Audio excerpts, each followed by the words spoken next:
All right, my video team has asked me to make an update on Burst.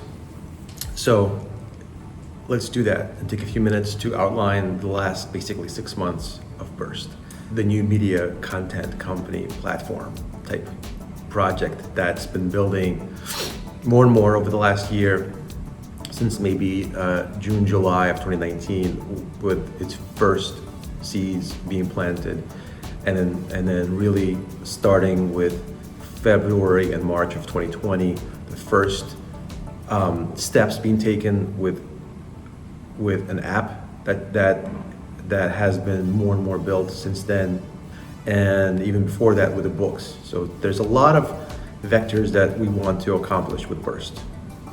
The biggest vision is it's a media brand and a platform and a content brand for the young generation, of the next generation of people, of children, of kids, which was inspired by my having kids and not having really found much that's worthwhile these days, that's worth consuming for my kids, and I'm sure for many other families out there.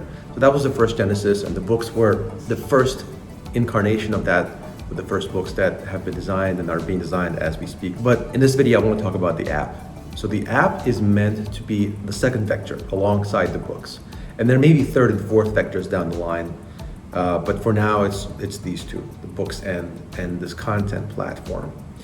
Now, this content platform is meant to be a competitor or a replacement for something like Netflix, right? So one of the biggest things you consume, especially if you're 12, if you're 7, if you have like parents that are busy or don't know what to do, they just throw an iPad at you and they make you watch cartoons on loop.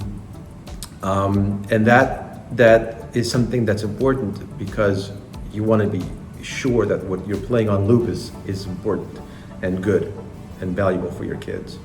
And so having noticed a major dearth of good content, I'm like, well, we can't not have content as one of our vectors, video content, because if you just have books, like, that's not going to be enough to make a difference in providing a lot of quality input and impact on the young minds.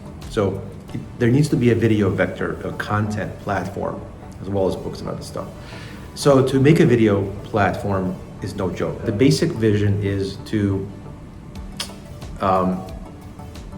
find very cost-effective ways, given that I literally have no budget. I'm trying to compete with Disney Plus and with Netflix without having to spend $50 million or even $1 million or even, $100,000. Like, there's just no money available, but yet that's the ambition. So that's been one of the secret ingredients for how we were managing to do that. How we are managing, actually, we are building this app without having spent $100,000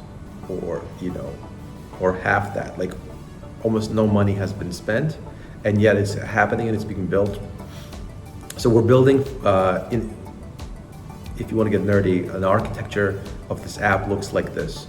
We have the front end client, the actual app you're using on the phone, and it's going to, the same look will work on the website, so you can watch content on your phone or on your computer, your iPad eventually, all that stuff. So it's just going to have a uniform interface.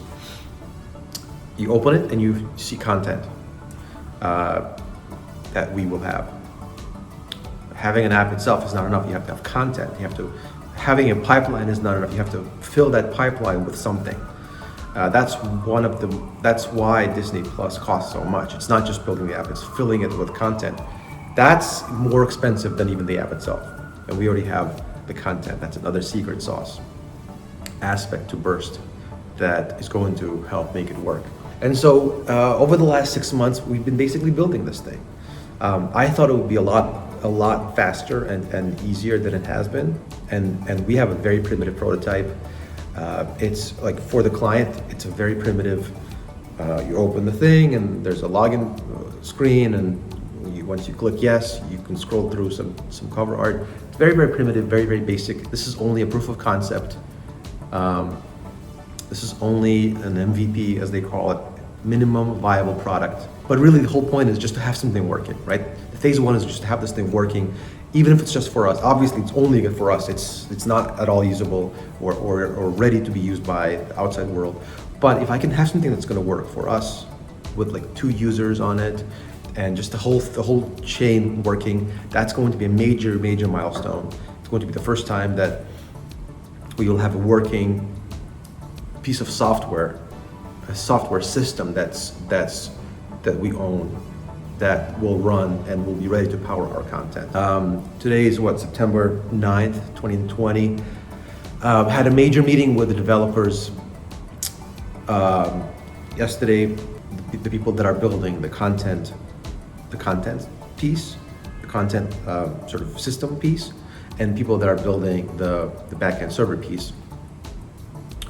Got on a call with me yesterday, and we were discussing the final issues of how the two will link together, right?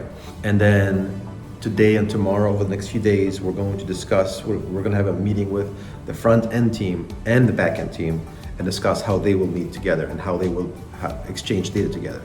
And even that takes a lot of effort and time. And it's been 6 months of going back and forth, and people not being available, and people being sick, and the time differences, and COVID more than anything. COVID and health pandemics and economic situations around the world have made it very difficult.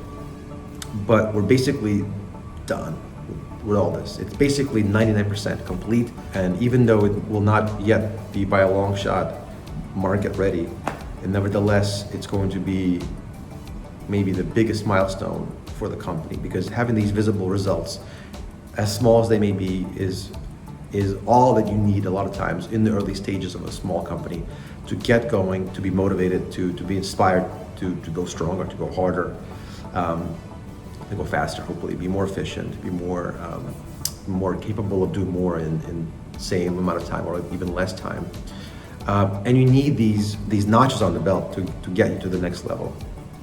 So that it's not just abstract, it's not just in your head, it's not just imagined success stories and dreams and hopes and wishes, but a real thing that you can touch, that you can use, and it looks and functions something like some of the biggest companies in the world already have. So that's first. When we have a working demo, I will see if we can record a screen capture of it and put it up and show it to the world.